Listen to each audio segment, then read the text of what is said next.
Père et du Fils et du Saint-Esprit. Amen. Seigneur, que ton nom soit béni pour ce jour de grâce que tu nous accordes. Merci pour les frères et sœurs connectés. Merci pour ta parole que tu mets à notre cœur à partager avec ces frères et sœurs qui sont connectés et qui le seront plus tard. Nous te prions, Seigneur, de bénir cette parole pour qu'elle fasse du bien à ceux qui l'entendront. Dans le nom puissant de Jésus-Christ de Nazareth. Amen. Au nom du Père et du Fils et du Saint-Esprit. Amen. Alors, soyez salués, chers amis followers des pages Berger Camille Lisée SE sur Facebook et de la chaîne YouTube JSN TV. Pour ceux qui ne sont pas encore abonnés à ces différentes pages-là, nous leur demandons de bien vouloir s'abonner et cocher les cloches de notification pour être notifiés chaque fois que nous serons en direct. Parce que ces pages-là sont des pages d'édification de la parole du Seigneur et sur lesquelles nous prions pour tous les différents cas de nos frères et sœurs qui nous sollicitent pour les difficultés qu'ils traversent. Alors, nous sommes à l'émission Le Berger vous parle, qui est une émission qui a lieu tous les lundis matins et qui donne à nos frères et sœurs la parole de la semaine, la parole qui les introduit pleinement dans la semaine et qui leur donne également de se focaliser et de commencer la semaine avec la parole, de se focaliser sur ce que la parole ordonne comme instruction pour que leur semaine leur soit soumise. C'est également le lieu pour nous de demander à ces frères et sœurs qui nous suivent tous les lundis matins de partager massivement le lien de cette vidéo-là pour que le maximum de personnes soient touchées par la parole du Seigneur. Nous parlerons aujourd'hui de la foi et son expression. La foi et son expression. Et pour nous aider à comprendre ce thème-là, nous allons lire l'Évangile selon Saint Luc, chapitre 17, à partir du verset 5. Il est écrit ceci. Les apôtres dirent au Seigneur, « Augmente notre foi. » Le Seigneur répondit, « Si vous aviez de la foi, gros comme une graine de moutarde, vous diriez à cet arbre, à ce mûrier, déracine-toi et plante-toi dans la mer, et il vous obéirait. » Vous voyez que l'image présentée dans ce verset, dans ces deux versets que je viens de lire, Luc 17, verset 5 et le verset 6, on nous parle d'un arbre et on nous parle également d'un mûrier. Donc on parle de l'arbre et d'une montagne. Et Jésus dit à ses disciples qui ont formulé la requête suivante auprès du Seigneur de leur accorder et d'augmenter en eux la foi. Ce qui suppose que pour ceux qui demandaient cette grâce au Seigneur, ils pensaient avoir déjà la foi. Et Jésus va leur dire que si vous avez la foi petite comme une graine de moutarde, vous diriez à un arbre et à une montagne de se déplacer. Voyez, pendant que les hommes pensaient avoir la foi et demandaient à Jésus d'augmenter la foi qu'ils avaient, lui va leur dire qu'ils n'ont même pas encore la foi. Il dit, vous demandez la foi. Vous demandez que votre foi soit augmentée. Mais si vous l'aviez petite déjà, vous n'aurez même pas besoin de me demander de l'augmenter en vous parce qu'avec l'existence de la foi en vous, vous seriez capable de demander à un arbre qui est enraciné, qui a ses racines qui sont très très profondes, de se déraciner pour aller là où vous vouliez qu'il aille.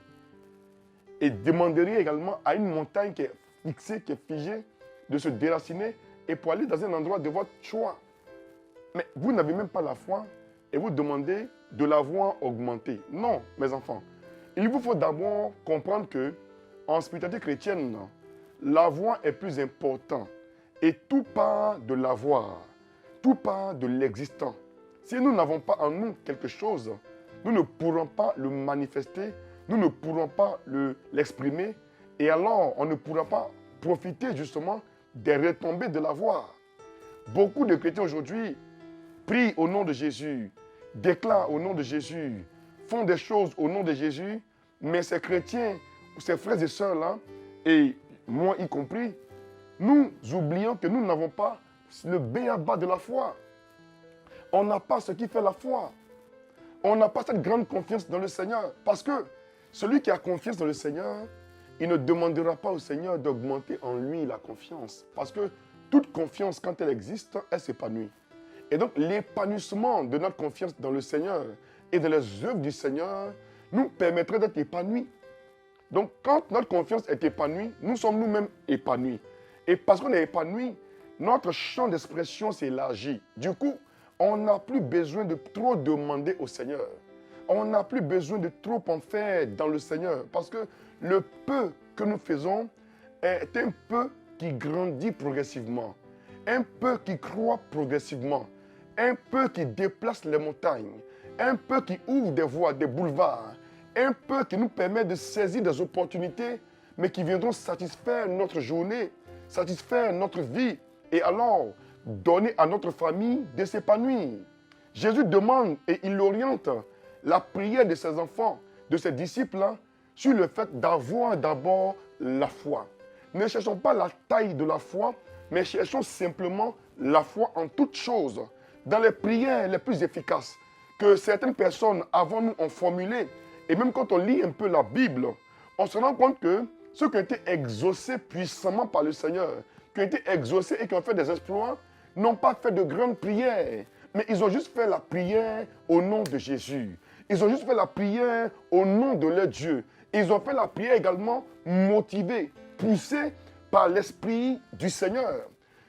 Beaucoup d'hommes et de femmes dans la Bible se sont engagés en prenant appui sur leur connexion avec leur Père, le Père de la foi, le Maître de la vie. Ils ont pris appui sur sa parole, appui sur sa présence. Même une femme syro-phénicienne, elle est venue toucher par derrière le pan du vêtement du Messie Sauveur qui était de passage dans sa localité. Elle n'a pas demandé la permission au Seigneur, mais elle-même en elle-même était convaincue que si elle arrivait à l'approcher et à toucher le pan de son vêtement, elle n'a pas dit son pied, elle n'a pas dit son bras, mais elle a dit, je sais que si je réussis à toucher simplement le pan de son vêtement, je sais, moi malade, que je serai guéri au contact du toucher, du pan de son vêtement. Beaucoup d'entre nous aujourd'hui savent beaucoup de choses. Nous avons des théories sur la foi. Nous avons une visée théologique sur la foi. Oh, Dieu attend de nous que nous puissions manifester le naturel de la foi, le simple de la foi. Nous puissions simplement nous accrocher à la parole entendue, à la motion de conviction dans notre âme, dans notre cœur, dans notre profondeur, et alors l'exprimer simplement et naturellement. La dame syro-phénicienne qui perdait du sang depuis 12 années, elle n'a pas pris un rendez-vous avec quelqu'un, non. Elle a juste entendu parler de Jésus. Comme ce matin, tu m'entends parler de Jésus. Elle a juste entendu un message dans lequel on lui disait que le nom de Jésus guérit. La personne de Jésus guérit. L'Eucharistie guérit. Faire la prière permanente et constante guérit et débloque des situations. Elle a juste entendu le message. Elle s'est approprié le message. Elle s'est approprié le message et en a fait une opportunité pour son témoignage, pour sa guérison. Elle n'a pas eu besoin d'un soutien de qui que ce soit. Elle a dit, j'ai entendu, il m'a été enseigné que si je rencontre Jésus, ma situation sera décantée, ma situation sera guérie, je connaîtrai la délivrance. Et alors, elle s'est approchée de lui. En fait, celui qui a la foi, il n'est pas dans l'idée, mais il est dans l'action. Oh oh! Quand la foi est en quelqu'un, la personne part de l'idée, la personne part de la conception intellectuelle ou livresque et elle est introduite dans l'activité, dans l'action de ce qu'elle croit, dans l'action de ce qui est en elle. Alors la personne s'engage parce qu'elle sait que son savoir doit être un savoir dynamique. Alors, parce qu'elle a senti, elle a su que c'était lui le Messie, qu'a-t-elle fait?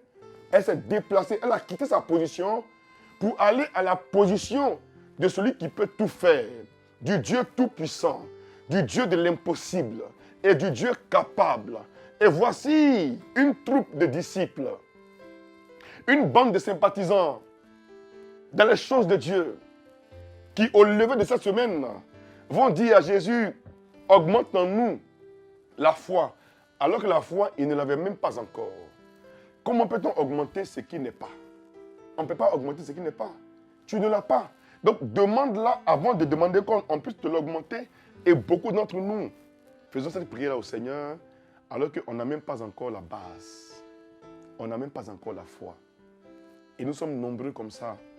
Donc tes prières restent non exaucées parce que ce qui permet à la prière d'être exaucée, c'est la foi, qui est une adhésion à une parole, à un message de Dieu, à cette intuition, cette conviction profonde, intime en ton cœur, en toi-même. Tu vois? C'est cela.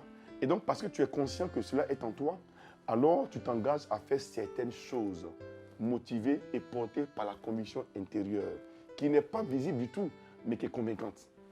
Oui, elle est subtile, mais elle est convaincante. Parce qu'elle est réelle en toi, elle te fait bouger. Parce qu'elle est vivante en toi, elle te fait prendre des initiatives. En fait, la foi véritable donne la vie à l'homme qui l'a. Elle donne le mouvement à l'homme qui l'a. Et nous sommes dans le mouvement à cause de la vie, de la foi qui est en nous. Nous connaissons la croissance. En fait, Jésus va dire aux gens, si vous avez la foi petite, comme une graine de moutarde, vous diriez à ce arbre et à ce mûrier. Comment peut-on parler à un arbre? Comment peut-on parler à une montagne? Parce que Jésus sait que la foi véritable est vivante et elle est vie et elle donne la vie. Quand la foi est en toi, toute parole que tu proclames devient une parole vivante et dynamique.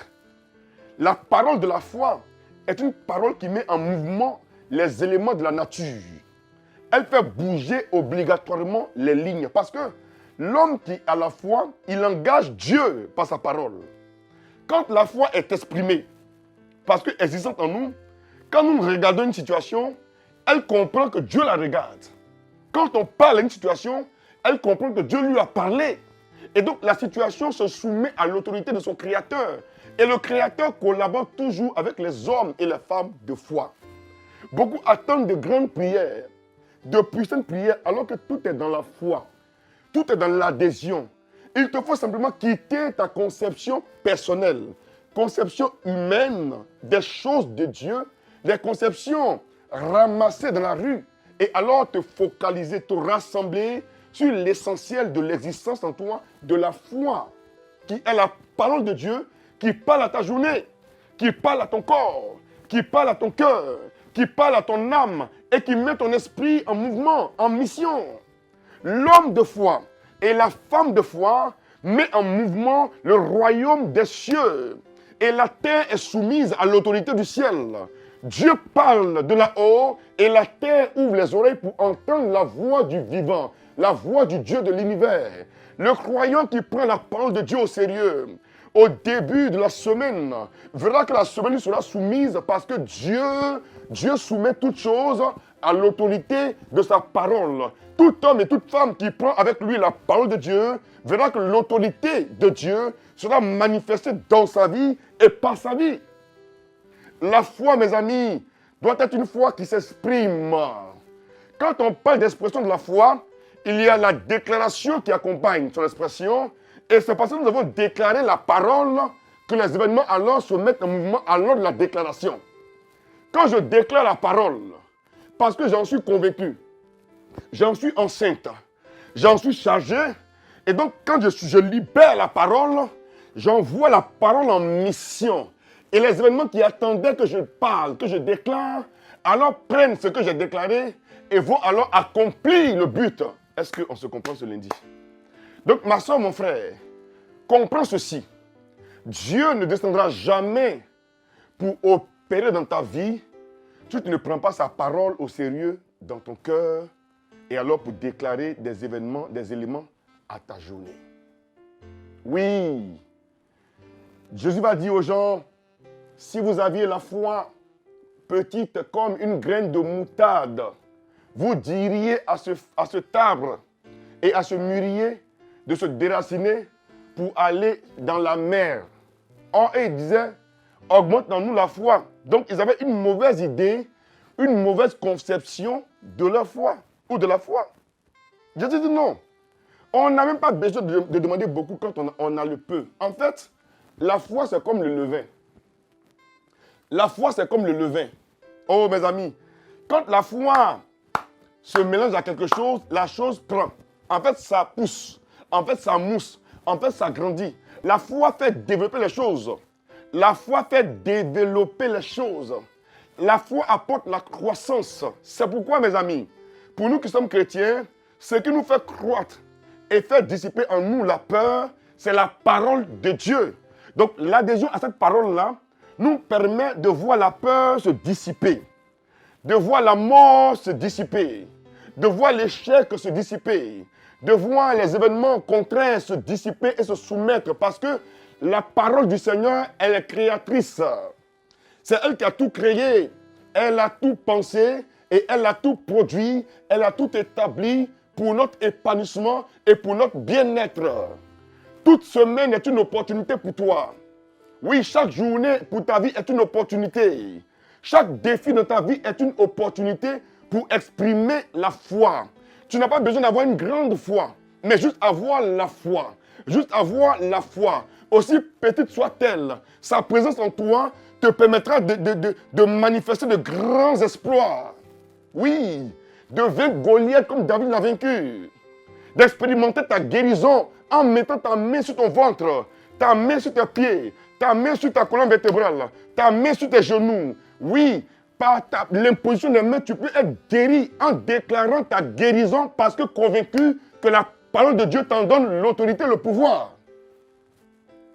Alléluia. Frères et sœurs, l'homme qui a la foi, il n'est pas agité. Non, il n'est pas surexcité, il est serein, il est calme parce qu'il sait que Dieu est en lui et que Dieu attend qu'il parle pour que les choses changent dans son sens. Parce qu'en fait, celui qui est dans la foi, il ne fait plus pour lui-même, mais il fait tout pour Dieu. Paul l'a dit, Galates 2, verset 20.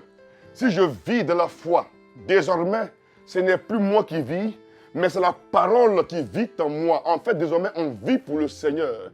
Et comme Jésus l'a fait, pour la multiplication des pains, le peuple était nombreux derrière lui, écoutant la parole, écoutant le message qui donne la foi. Le peuple a oublié qu'il avait faim. Seuls les disciples ont constaté que le peuple était nombreux et qu'il avait faim. Or, jamais dans la Bible, il a été fait mention de ce que le peuple a demandé à Jésus pendant qu'il enseignait que le peuple avait faim. Mais c'est nous les à côté là, les bergers, les leaders, les visionnaires, les théologiens qui savons comment Dieu collabore, comment Dieu fait les choses. Pendant que le peuple, plus de 12 000 personnes étaient en train d'écouter le message qui donne la vie et qui donne un sens en Matthieu 4, 4, où Jésus a dit au diable, il est écrit que l'homme ne va pas seulement se nourrir de pain, mais de toute parole qui sort de la bouche de Dieu. Mais nous, les disciples, avons dit à Jésus, c'est vrai que tu prêches bien, c'est vrai que tu enseignes bien, tu pries bien, mais le peuple a faim. Jésus a dit, mais mes amis, donnez-leur vous-même à manger. Ils disent, vraiment, nous là, on n'a pas les moyens pour nourrir le peuple. Mais si tu n'as pas les moyens pour nourrir le peuple, pourquoi tu viens emmerder les gens pour dire que le peuple a faim? Le peuple t'a pas dit qu'il a faim. Et nous sommes nombreux comme ça aujourd'hui. On voit des problèmes partout et dans tout. Au lieu de rester concentré sur l'essentiel, Jésus a dit à Marthe, mais Marthe, tu te fatigues pour si peu, pour peu de choses. Marie a choisi la meilleure part. Parce que Marie était en train d'écouter la parole de Dieu. Marthe était affairée de la cuisine. Pourtant, Marthe était en train de travailler pour que Jésus mange. Oh, Jésus dit, ma nourriture, c'est de faire la volonté de mon Père. Oh, mes amis, telle volonté consiste à ce que nous connaissions Dieu, le vrai Dieu, et celui qui l'a envoyé. Jean 15. Celui qui donne sa vie à Dieu et qui fonde sa vie dans la parole de Dieu, aucune semaine pour sa vie ne sera malheureuse. Aucune situation difficile ne viendra à bout de lui parce que la parole va ouvrir un chemin là où tout semble fermé. Dieu parle. Et Dieu veut se révéler, mais à travers ta capacité à mettre en lumière sa parole dans ta vie et dans ta journée. C'est Dieu qui bénit. Et c'est Dieu qui exauce. C'est Dieu qui guérit. C'est Dieu qui délivre. Et c'est Dieu qui ferme la gueule des lions. N'ayez pas peur des bruits extérieurs. N'ayez pas peur des sirènes qui annoncent la mauvaise nouvelle. Nous sommes porteurs de la bonne nouvelle. La bonne nouvelle du salut. La bonne nouvelle de la grâce. La bonne nouvelle de la délivrance. L'Éternel donne sa parole pour que tu vives et sois sauvé. Il te permet, ma soeur, en ce lundi, mon frère, d'expérimenter ton témoignage en ouvrant la semaine avec la puissance de la parole de Dieu. La foi doit s'exprimer. La foi n'est jamais intérieure.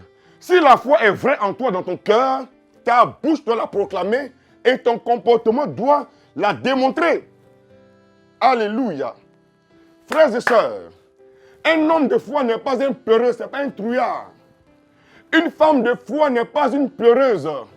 Une femme de lamentation, non. Quand on a la foi, nous sommes sereins, nous sommes confiants, nous sommes certains que les choses adviendront selon que l'esprit de la parole nous l'a révélé.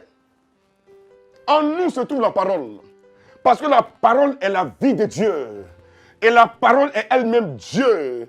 Et c'est par la parole que Dieu a tout créé. Et la foi naît de ce qu'on entend. Et ce qu'on entend vient de la parole de Dieu. Romains 10. Alléluia. Dieu te donne en ce lundi, ma soeur et mon frère, la parole pour que tu impactes, pour que tu influences ta semaine. Alléluia. Ne pense pas que tu as la foi. Celui qui a la foi ne pense pas qu'il l'a. Il l'exprime, il l'exerce.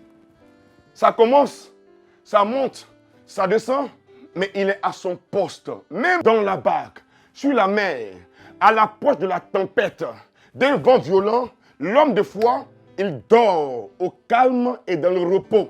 Oh, il dort au calme et dans le repos parce qu'il sait que le Dieu du ciel est avec lui.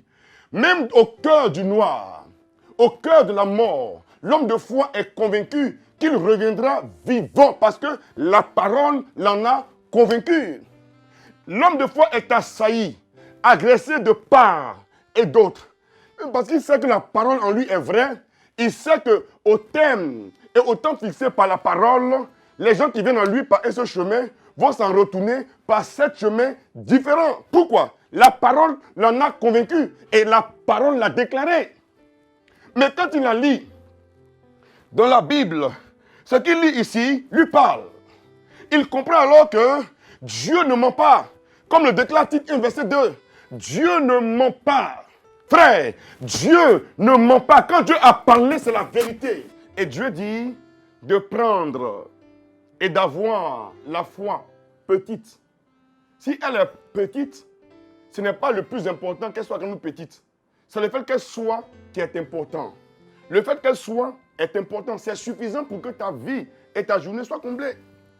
Le simple fait que la foi soit en toi, alors elle va équilibrer et rassembler ta vie, rassembler ta journée. Et alors, tu sauras mettre de l'ordre dans le désordre que la journée te propose, dans le désordre que la semaine te propose. L'Éternel qui donne la foi, parce que la foi est un don, et l'Éternel qui s'apprête à accomplir la foi qu'il t'a donnée. En fait, pour que tu vois les œuvres de la foi, engage-toi dans le mouvement qui produit les œuvres de la foi. Il n'y a jamais de foi sans mouvement. C'est pourquoi ce matin, tu t'es réveillé, tu es en train d'aller au travail. Tu es en train d'aller pour faire un entretien d'embauche. Tu es en train d'aller à l'école ou à l'université. Tu es en train d'aller composer. Tu es en train d'aller faire tes affaires ou aller déposer tes dossiers. Donc, c'est ce mouvement-là qui va te valoir demain d'être embauché, d'être guéri parce que tu es allé à l'hôpital ou alors d'aller en voyage et donc d'arriver à bon port parce que tu t'es engagé dans le mouvement. Jacques dit au chapitre 4e, il dit « La foi sans les œuvres est une foi qui est morte. » La foi sans les œuvres est morte. Il dit « Montre-moi ta foi sans les œuvres et moi c'est par mes œuvres que je te montrerai ma foi. » On ne peut pas dire qu'on a la foi et puis on ne va pas à l'église. Il n'y a pas de foi où tu es assis dans ta maison avec ta foi. On ne s'assoit pas chez soi avec sa foi. On ne peut pas dire qu'on a la foi pour guérir les malades et puis on ne prie jamais pour les malades pour les guérir. Non. Alors, comme le cultivateur, mes amis, il faut aller débroussailler parce que nous avons la foi dans la forêt, la foi dans la terre et la foi dans la lumière, dans la pluie et dans l'atmosphère. Quand tu crois en quelque chose, commence à te mettre en mouvement de ce en quoi tu crois. Et parce que la foi est réelle en toi, elle te permettra de t'engager pour la plus grande gloire de ton Dieu. Je t'ai entendu en ce lundi, que Dieu te bénisse et que cette semaine soit une semaine qui te soit soumise à partir de l'expression de ta foi. Impose ta foi aux circonstances et événements. Ne cherche pas à avoir la taille de ta foi, ou la petitesse de ta foi. Ce n'est pas à toi de justifier ou de juger ta foi. Dieu attend, il t'attend à l'action. Il t'attend à l'action. Tu veux guérir quelqu'un? Crois que Dieu peut guérir par tes mains. Juste prier pour les malades que tu rencontres. Tu t'en fous de comment ça va se faire. Tu sais que par la foi tu as prié. Si Dieu est vraiment vivant en toi, il va guérir la personne. Ne t'attends pas à avoir une grande foi, mais exprime la petite qui existe dans ton cœur. Et la semaine comprendra alors que tu es une femme de foi, tu es un homme de foi. Que Dieu te bénisse, garde le sourire et puis retiens que Dieu n'est pas méchant. Shalom et puis ciao.